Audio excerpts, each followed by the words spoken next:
कहता हूँ, देश मेरा जल रहा है, आग लगी है सीने में, भूखमरा सारे व्यस्त दिखे हैं खून गरीब का पीने में। तो मैं मंदिर या मस्जिद का पक्ष नहीं लाया हूँ, घायल भारत चीख रहा है, चीख सुनाने आया हूँ।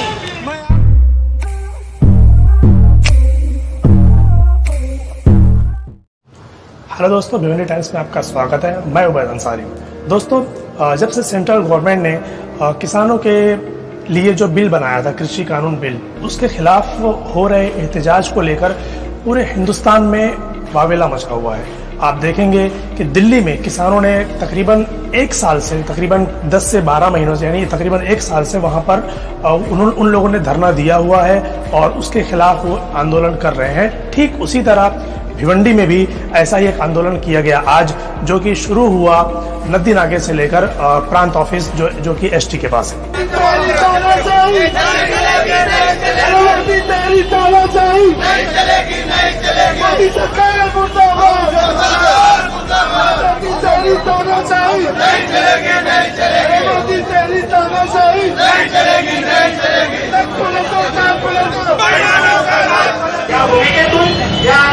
भिवंडी शहरातील भिवंडी ग्रामीणमध्ये अनेक पक्ष संघटना, ज्या समविचारी पक्ष संघटना आहेत, ज्या अत्यंत आणि धर्मांध शक्तीच्या विरोधामध्ये लढणाऱ्या संघटना आहेत, ज्या धर्मनिरपेक्ष पक्ष संघटना आहेत, त्या सर्व या आंदोलनामध्ये सहभागी झालेल्या आहेत। आम्ही रिपब्लिकन पार्टी आमच्या पक्षाचे सन्माननीय मार्गदर्शक नेते श्यामदादा गायकवाड व आमच्या पक्षाचे महाराष्ट्र प्रदेश सरचिटणीस सन्माननीय ॲडव्होकेट किरणचंद्र साहेब यांच्या आदेशाने आम्ही आंदोलनामध्ये सहभागी झालेलो आहोत। मोदी सरकारच्या विरोधामध्ये जे कोणतेही आंदोलन असेल त्या आंदोलनामध्ये आम्ही आपल्या सोबत नक्कीच राहू। सन्मान्य ॲडव्होकेट किरणचंद्र साहेब हे भीमा कोरेगावच्या केसच्या संदर्भामध्ये पुणे येथे कोर्टात गेलेले आहेत, त्याच्यामध्ये आंदोलनात सहभागी होऊ शकले नाही। शनिवारी आमची मीटिंग झाली आणि आम्हाला या आंदोलनामध्ये जास्तीत जास्त संख्येने सहभागी होण्याची त्यांनी आदेश दिले आणि त्यानुसार आम्ही या आंदोलनामध्ये सहभागी झालेलो आहोत। माझी आपल्या सर्वांना विनंती असेल की आपण जे आता मी बघितलं की आपण आंदोलन करत असताना आपण आपला जो मार्च इकडे येत होता, त्यावेळेस प्रत्येक जणाची अशी भूमिका होती की माझ्या मला असं वाटतं की आपल्याला या मोदी सरकारच्या विरोधात जर लढायचं असेल तर आपल्याला हे जे काही आपले पक्ष आणि जे काय असेल जे काही आपल्याला आंदोलन करायचं आहे ते आंदोलन आपलं सर्व समावेशक असलं पाहिजे। आणि या आंदोलनामध्ये हे तर आपल्यापेक्षा फार लहान आहेत, या आंदोलनामध्ये आपण आपल्याला जो अगोदरचा पाठिंबा होता, काँग्रेस पार्टी, राष्ट्रवादी काँग्रेस पार्टी आणि शिवसेना, आणि या आंदोलनामध्ये जेवढे लोक सहभागी आहेत त्यांचं मी अभिनंदन करेन, त्यांचं मी आभार मानेन आणि यापुढे सन्मान्य काँग्रेस जाधव साहेब यांना विनंती करेन की आपण पुढील आंदोलनाची दिशा ठरवू। इस बिल के खिलाफ किसानों के समर्थन में कई राजनीतिक पार्टियां भी मौजूद हैं, वो भी उनके समर्थन में उनके साथ साथ हैं। आप देखेंगे कि जो आज रैली हुई, जहां पर ये कहा गया कि भारत बंद की जो रैली है, उसमें आप देखेंगे कि RPI party, Samajwadi party, NCP और कांग्रेस और इनके अलावा और भी कई पार्टियों ने इसमें हिस्सा लिया और सभी ने उनका समर्थन दिया कि ये जो बिल है इसको वापस लिया जाए।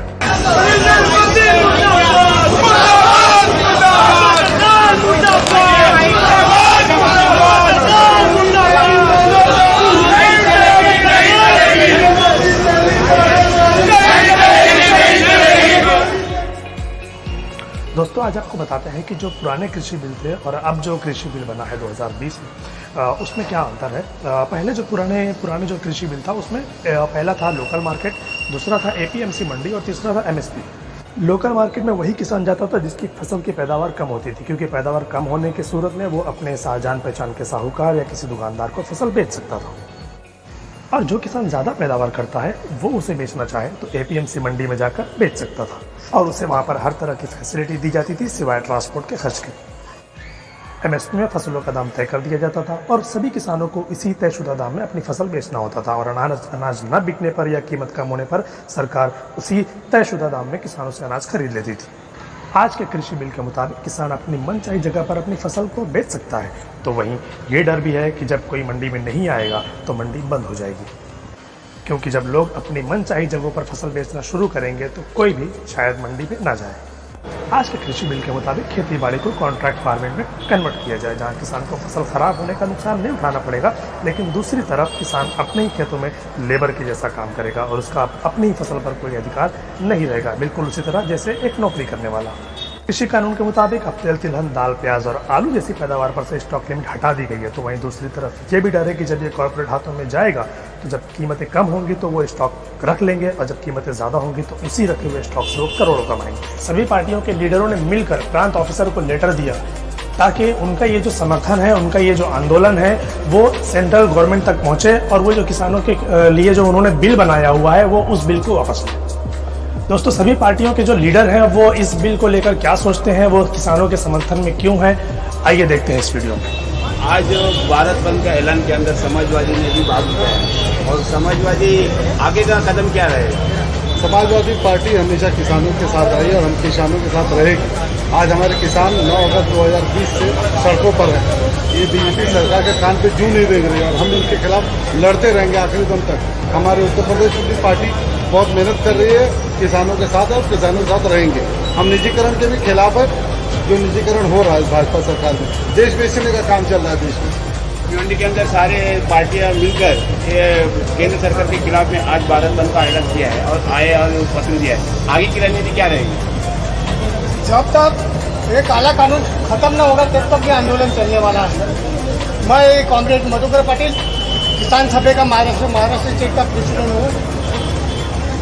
ये सब पहला प्रथम मैं ये सब जो पार्टी मोदी के भाजपा के खिलाफ, बारिश के खिलाफ, अदानी अंबानी के खिलाफ जो पूरे देश के अंदर जो पार्टी खड़ी है उसमें यहाँ पे भिवंडी में भी सब एक कट्टा होकर ये आंदोलन चला है। पूरा देश के अंदर आंदोलन चला है, ठाणे डिस्ट्रिक्ट के अंदर आंदोलन चला है, ग्रामीण भाग गणेशपुरी में चल रहा है, अंबाड़ी में चल रहा है, हर जगह में आंदोलन चल रहा है। ये सब जो आगे की जो यह आंदोलन की जो नीति है कि जब तक नरेंद्र मोदी भाजपा सरकार ये किसान, मजदूर, श्रमिक के खिलाफ जो काला कानून है वो वापस नहीं लेता है, महंगाई कम नहीं करती, तब तक ये आंदोलन चलने वाला है। तब तक हम लोग रुकने वाले नहीं है। चौहान साहब, ये मोदी सरकार जो आज किसानों के ऊपर जो दमन कर रहे हैं उसके खिलाफ में हाथों निकाला है मोर्चा, तो मजदूरों का भी कानून बहुत ही खतरे में है, इसके बारे में क्या कहोगे आप?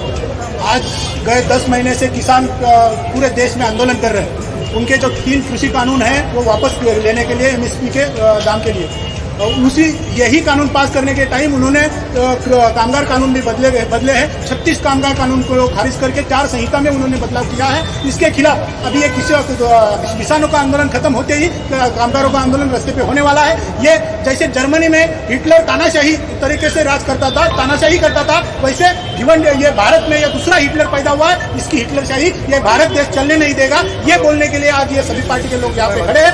आइंदा जब भी जरूरत पड़ेगी तो इस देश के विरोध में जब भी फैसला होगा, भिवंडी के सभी पार्टियों के लिए साथ में आके इस केंद्र सरकार को उसका सबक सिखाने का काम करेगी। इतना मैं कहना चाहता हूँ। के अंदर भारतीय सेकुलर उपस्थित और वो आंदोलन में सदस्य है, तो आगे का नीति क्या रहेगा, मतलब प्लानिंग क्या रहेगा आरपीआई सेकुलर? आरपीआई सेकुलर की आगे की नीति, आगे की प्लानिंग यही है कि मोदी सरकार ने लॉकडाउन का जो मौका उठाकर जो काले कानून पास किए हैं और आज जो देश में हर कोने पे किसानों के लिए काले कानून के लिए आवाज़ उठ रही है, लेकिन मोदी सरकार के कान पर जू नहीं रेंग रही है। तो वो दिन भी दूर नहीं है कि लॉकडाउन जिस तरह खत्म होगा तो मोदी सरकार को उसकी औकात दिखाई जाएगी। दूसरी चीज़, जिस तरह यहाँ की हर पार्टी, हर पब्लिक मिलकर कोई भी कानून को बदल सकती है, तो मोदी सरकार ये होश में रहे कि जिस दिन भी लॉकडाउन पूरी तरह से खत्म होता है, हमारे देश से कोविड खत्म होता है, उस दिन मोदी सरकार को हमारे देशवासियों के सामने घुटना टेकना पड़ेगा। 1947 से पहले कोई आज़ादी एक दिन में नहीं मिली थी। जो जंग हमने लड़ी, हमारे बुजुर्गों ने लड़ा, एक दिन में नहीं लड़े हैं। इसी तरह मोदी सरकार से भी हम लड़ेंगे, लेकिन लॉकडाउन का पालन करते हुए। जिस दिन भी लॉकडाउन हमारे देश से खत्म होगा पूरी तरह से, उस दिन मोदी सरकार को समझ में आएगा कि तुमने जो कानून बनाया है उस कानून के खिलाफ देश का बच्चा उठेगा। आज मोदी को ऐसा लगता है कि हिंदुस्तान के रहवासियों में सिर्फ 2 रहवासी, एक अडानी एक अंबानी, बाकी 125 करोड़ को भूल चुका है। उसको हम दिखाएंगे कि 2 रहवासी नहीं, देश में 125 से ज़्यादा आबादी है, वो सब इस देश के रहवासी है। लेकिन हम सेकुलर वाले संविधान को मानते हुए संविधान के हद में रह के हम काम करेंगे। आज पूरा भिवंडी के अंदर जो आंदोलन हुआ है, इसके बारे में आपने पत्र दिया है, तो आगे सारे पार्टियां ऐसे मिलजुल के संघर्ष करेंगी क्या अलग अलग करेंगे? क्योंकि आगे भी संघर्ष तो करना ही है। देखो, जहाँ कॉमन कॉज होगा, जहाँ सब पार्टी का इंटरेस्ट होगा, देश की सुरक्षा का इंटरेस्ट होगा, देश की शांतता का इंटरेस्ट होगा, वहाँ सब पार्टी इसी तरह एक होकर लड़ेगी। आज जो है ये देश की सुरक्षा के ऊपर इनका खतरा है। किसान जो है, देश किसान से जाना जाता है पूरे दुनिया में। भारत का नाम किसान देश के नाम से मशहूर है। 60% से ऊपर लोग जो है खेती करते हैं। आज जिस तरह मजदूरों का 36 कायदा खत्म करके 4 कायदे पे ले आए, इसी तरह किसानों के हित का MSP हो कि मंडी हो कि दूसरे जितने भी समस्या अलग अलग कायदे थे, ये सबको खत्म करके ये 3 काले कानून ले लिए हैं, इन्होंने लाए हैं। इसके खिलाफ जो किसान आंदोलन कर रहे हैं उसके समर्थन में, उसके पाठिंबा में हम लोग कर रहे हैं। और मुंद्रा पोर्ट का मामला आप सभी लोग को मालूम है, देश की सुरक्षा को खतरा है। कल कोई भी आएगा, मैं एक डायलॉग बोलता हूँ हमेशा, आपने वो पिक्चर देखा होगा, मोगम्बा खुश हुआ, मोगम्बे खुश हुआ, क्या मोगम्बो खुश हुआ। आज जो है ये मोगम्बो बनने की कोशिश कर रहे हैं, लेकिन राजकुमार इस देश में पैदा हो गया है और इनका सत्यानाश करेगा, और ये 24 देख नहीं पाएंगे। ये मेरा दावा है आप लोगों का। धन्यवाद। के खिलाफ, सरकार के गलत नीतियों के खिलाफ हम अपना विरोध दर्ज करेंगे। और मैं आपको बताना चाहता हूँ, देश मेरा जल रहा है, आग लगी है सीने में, भुखमरा सारे व्यस्त दिखे हैं, खून गरीब का पीने में। तो मैं मंदिर या मस्जिद का पक्ष नहीं लाया हूँ, घायल भारत चीख रहा है, चीख सुनाने आया हूँ।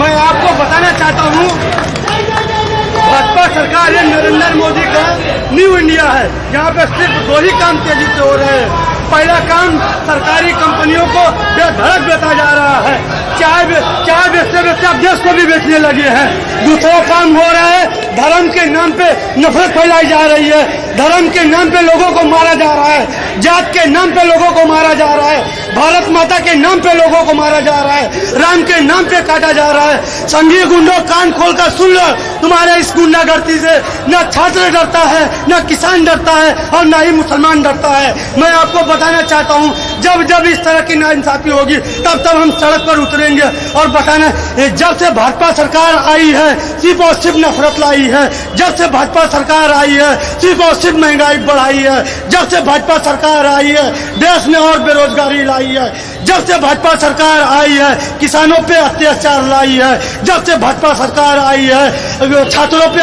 और अत्याचार लाई है, जब से भाजपा सरकार आई है सिर्फ और सिर्फ अंडानी और अंबानी की कमाई बढ़ाई है। नहीं चाहिए नरेंद्र मोदी की सरकार, इनके अच्छे दिन इनको वापस कर दो। Thank you.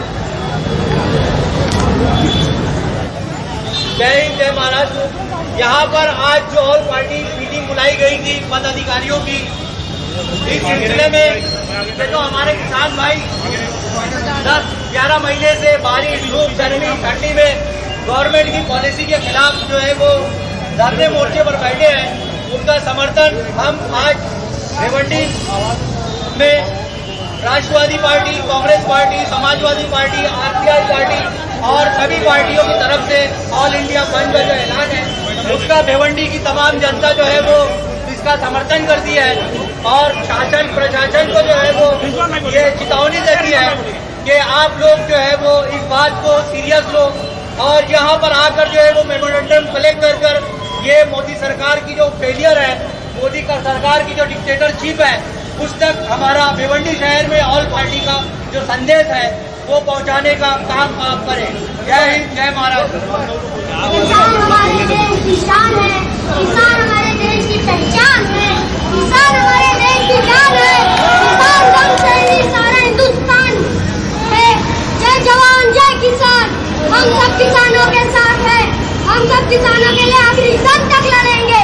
जय हिंद, जय महाराष्ट्र। किसानों को लेकर ये जो बिल बनाया गया है, कृषि कानून बिल, आप उसको लेकर क्या सोचते हैं हमें नीचे कमेंट करके बताइए। भिवंडी टाइम्स देखने के लिए बहुत बहुत शुक्रिया।